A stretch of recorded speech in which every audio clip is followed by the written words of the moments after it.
Hello, ladies and gentlemen. How are you, my friends, watching this program today?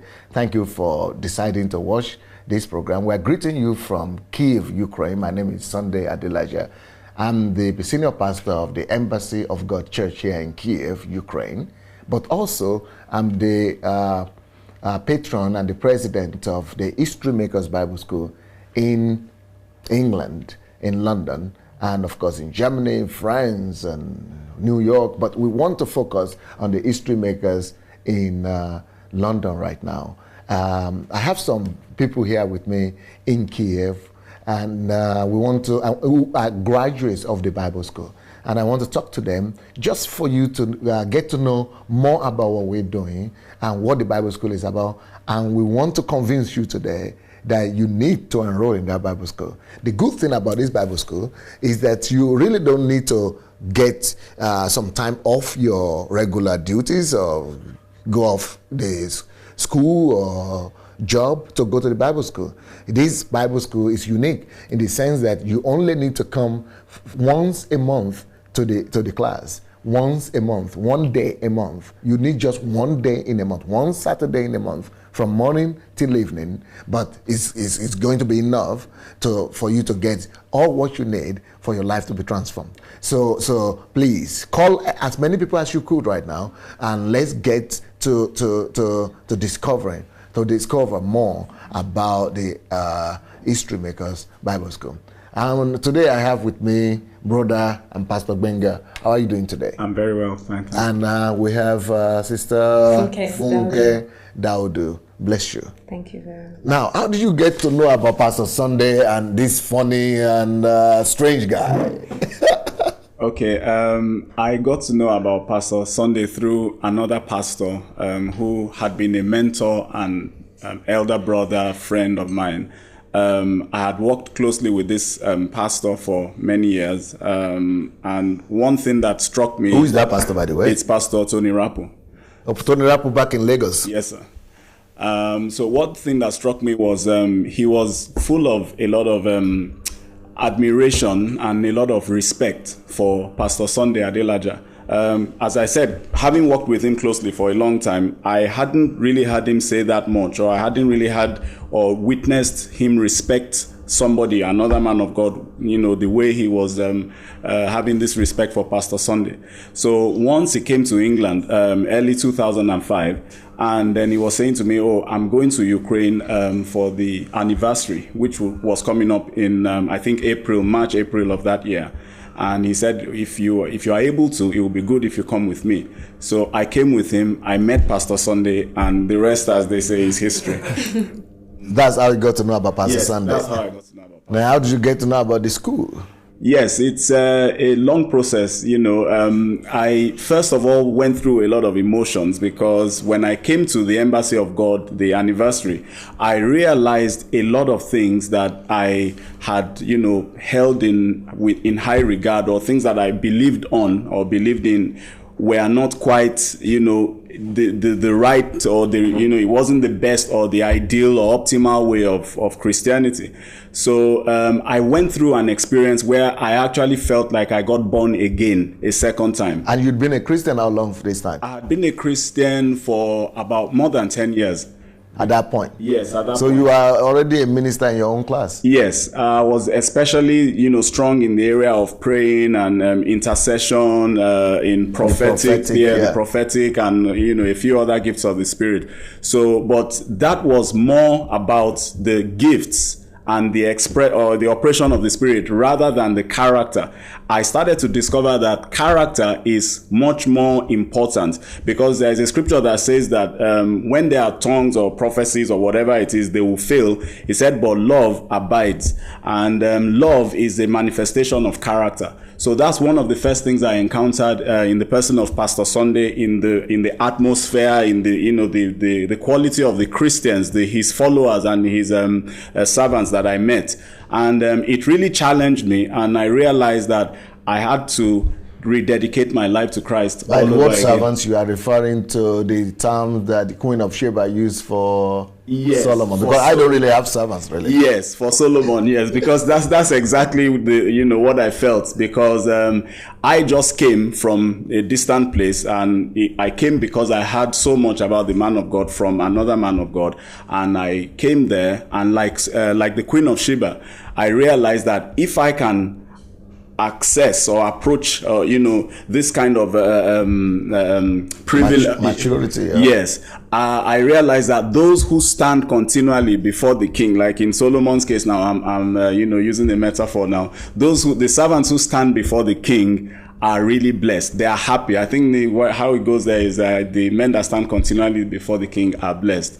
So that was how I saw the whole So you said by coming to Kiev, it Yes. gave you a fresh experience, so much that you felt you actually Yes. got born again afresh. Oh yes, I hear so many people talk about that. Yes. All the time. I've heard people from Nigeria say that. I've heard people from America say that. I've heard pastors say that. Yes. People breaking down, Yeah. weeping, and saying, "Wow," as if I was never a Christian. Yes. Where was I? What happened? Yes. Were we really born again? And they were having such a renewal that their lives so much changed that some of them now come to Kiev every year. Yes. But if not everybody will be able to come to Kiev every year, so that's why we decided to open the Bible school in London. Yes. And just one weekend, just one Saturday a month. Yes, sir. Now, Funke, right? Yes, How are you, Funke? I'm very well. How did you get to know about Kiev all the way from London? I got to know about Kiev through the Bible school. But last year, summer, around about August, I got to hear about the Bible school, and Bankole from my church, Bankole Akinade, suggested that I go to the Bible What church is that? Trinity Chapel.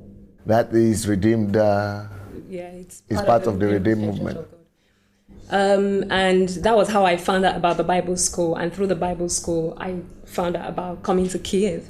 When Bankole, suggested that I come to the Bible school, because a few of us are actually in the Bible school, enrolled in the Bible school from your Chapel. church? Yes.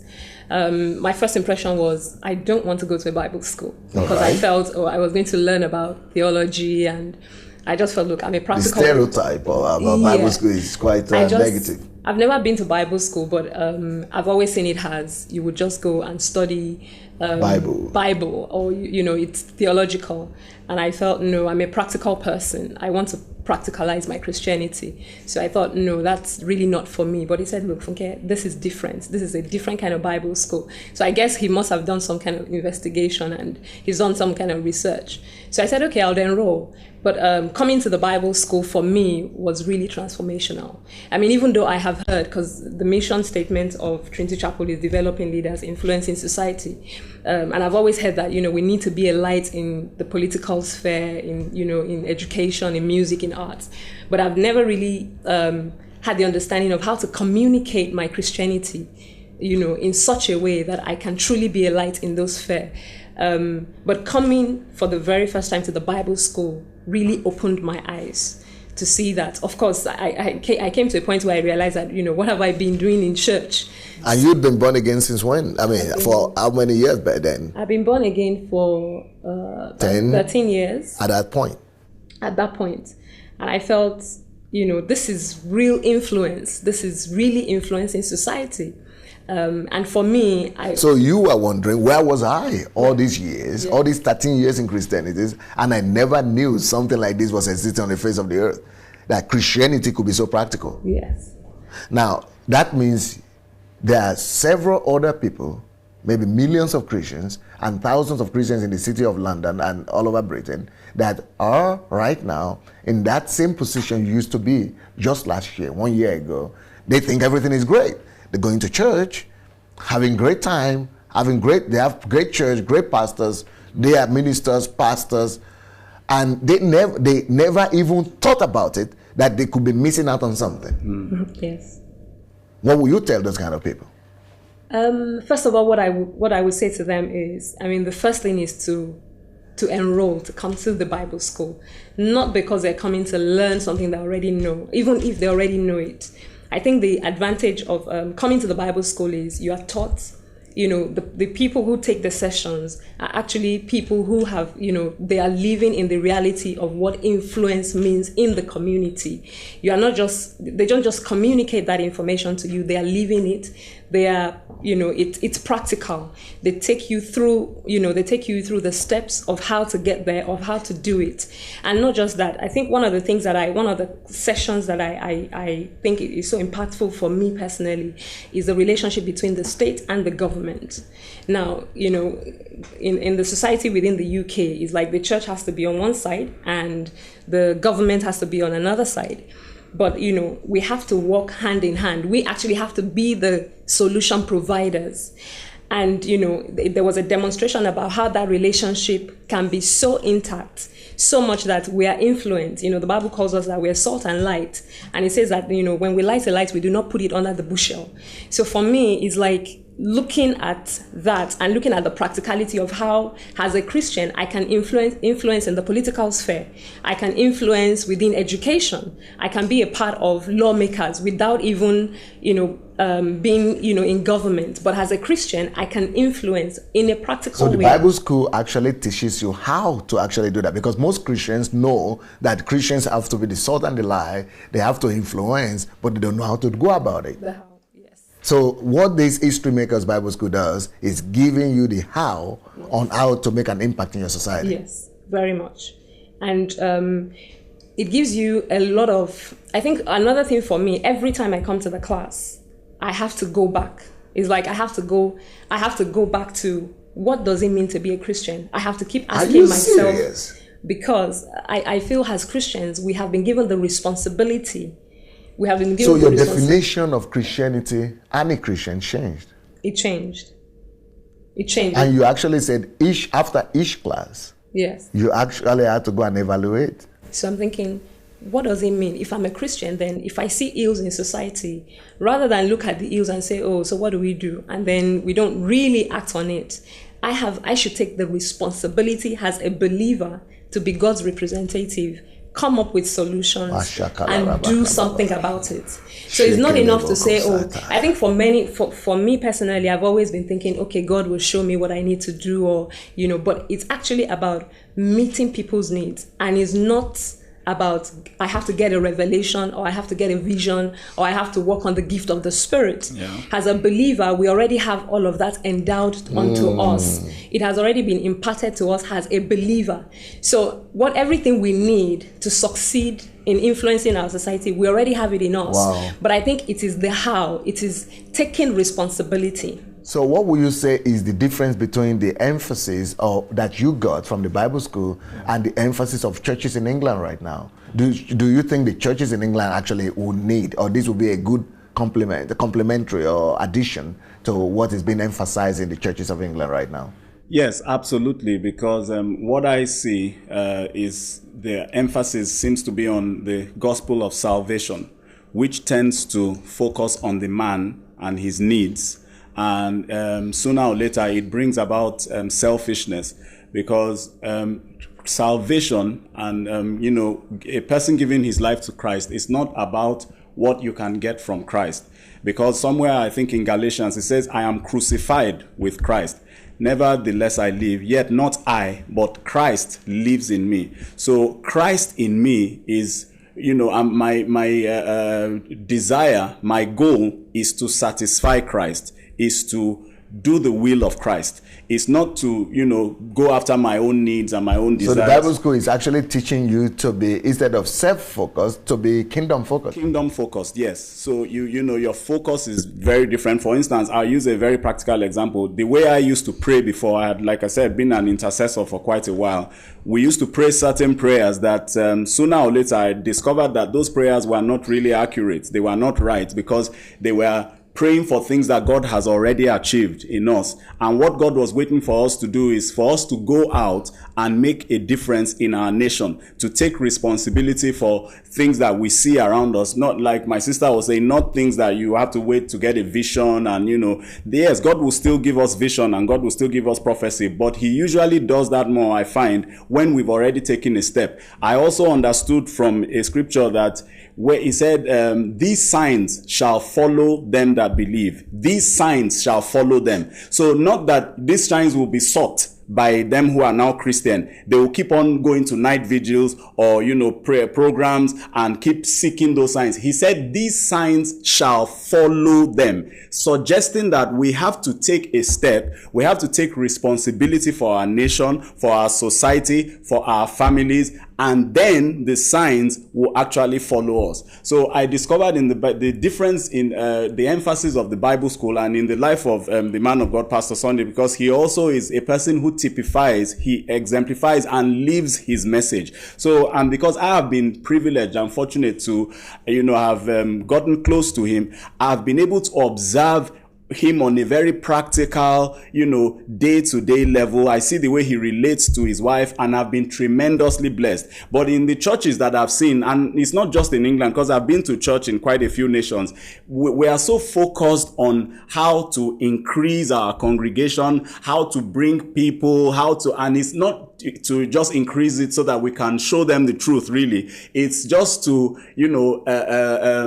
just to grow our own vision and our own ambition. And maybe somebody down the road has a church and, I want to prove that I am also called or something like that. But I realize that to even accept the opportunity or responsibility of being a leader or a pastor, we have to realize what God wants from the people that he brings to us and show them the kingdom. Show them that, yes, there will be needs, but God meets our needs when we are submitted to him. When we really live, as it says, that we've given our lives to Christ, and then Christ becomes the focus of, of our existence. So the reason we are existing is to fulfill the will and the desire of Christ. My food is to do the will of him who has called me and to finish his work. So I see a major difference in the churches and what the Bible school. And you think the people need to come to the Bible school because of that? Absolutely, because the Bible school will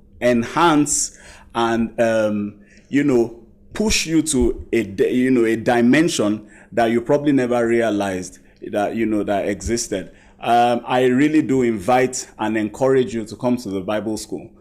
You will learn a lot of things. You would be impacted. There will be the reality of impartation, because it's not just by reading and understanding, but it's by being in the right atmosphere, because God took the spirit that was on top of Moses and he distributed it among his elders. And I believe that there are people in London who have been hungry, they have been desiring, they somehow know in their heart that there is something greater than what they've been exposed to. They've had the same things for many years, they haven't made an impact, it hasn't changed their lives, but they keep doing those things, and it comes down eventually to religiosity and just forms of godliness that deny the power. But there is a hunger and a desire in them, and God is speaking to those people right now and beginning to encourage them to come forward, come out from the caves, even though they are not doing the right things yet, they are not walking in the right way, but because their heart is right, God is addressing them and speaking to them. So like those who are in the caves, who haven't bowed their knees, God is sending a call out to you today.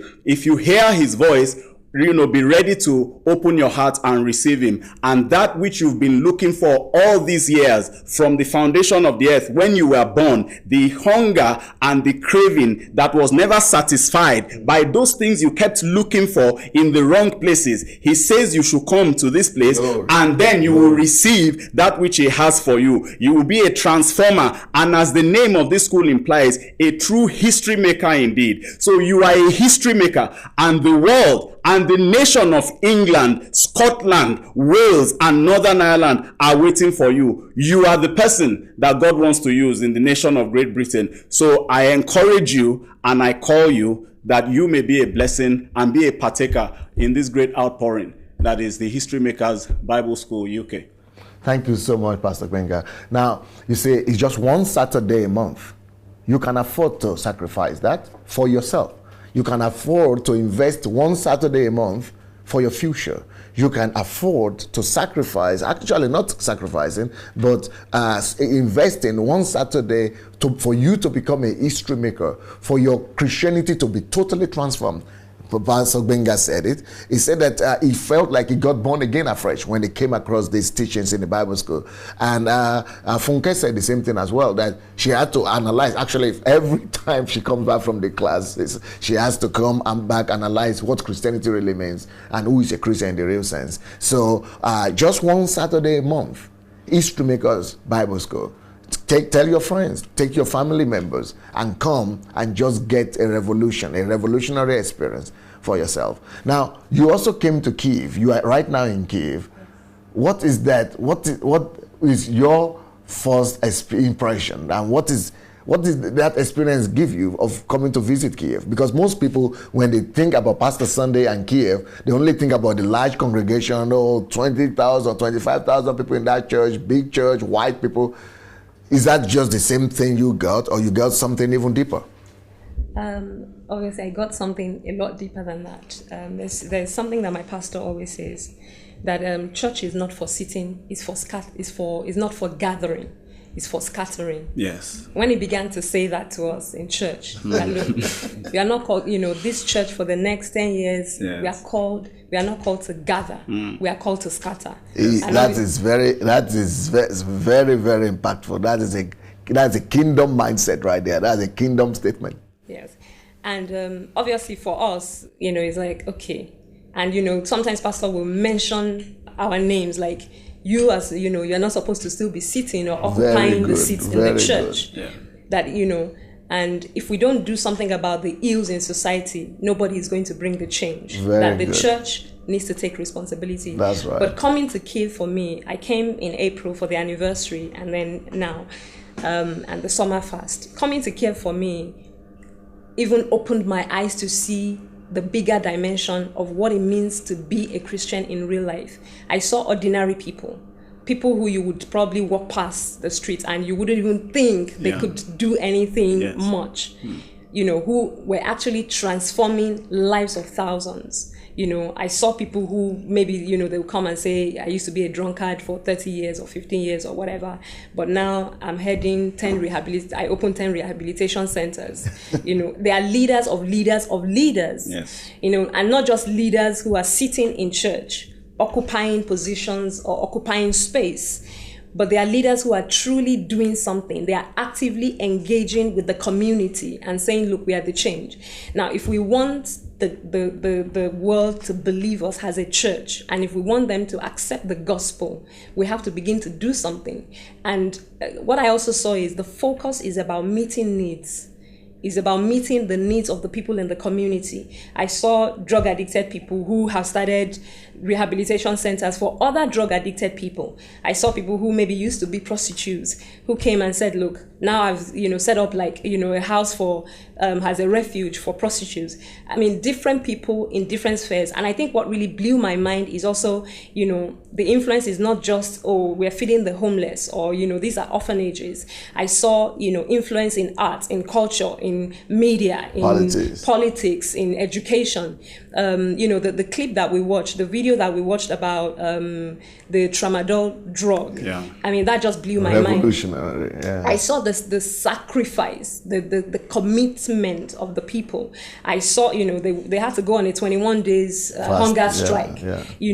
And they kept saying, look, this drug, you have to control, you have to stop this. And now Ukraine is the only nation in the world where that drugs is banned because of their action. Because of action. So I think it's, my pastor always says something that, look, it's not enough to just talk. You have to act.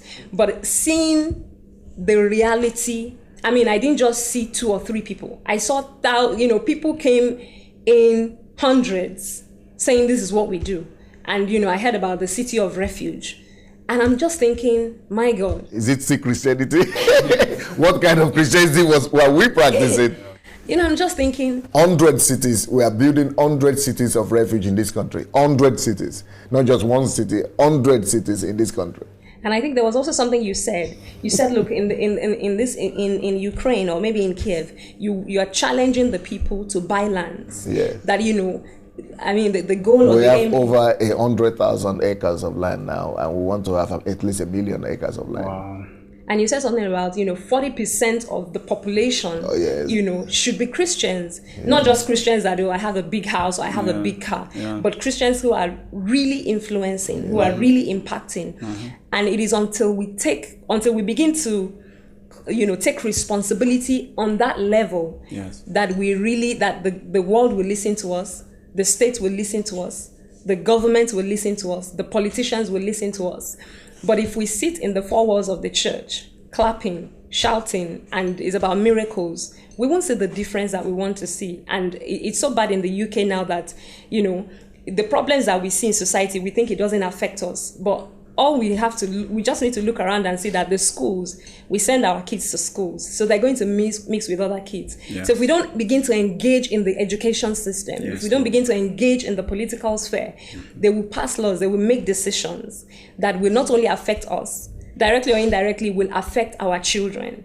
And in essence, we wouldn't have the light shining. The light will just stay within the church. And do you think this Bible school will really help some people watching us right now to make that decision and to really help them to begin to make impact and become history makers in England? I believe so. What I would say to anyone that wants to come to the Bible school is just come like you don't know anything.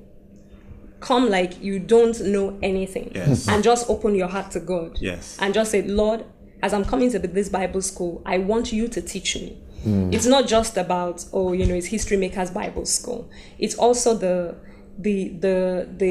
ability to be totally submitted to God and say, God, what are you trying to teach me? Because for me, coming to the Bible school, when I got there the first time, I knew this was where God wanted me to. And that's as a result of certain things that had been happening in my life. And in terms of ministry and just asking God, look, I need to have a focus. I need to have some kind of direction. Not that I didn't have the direction, but the Bible school is like, okay, this is the next step. It equipped me. And it taught you the how. And it taught me the how. How to make a difference in your life. Yes. Now our time is up. And what will you say to people who are even hearing about the Bible school for the first time? Yes. Well, it doesn't really cost you much. We have a website, hmbsuk.org. That's www.hmbsuk.org.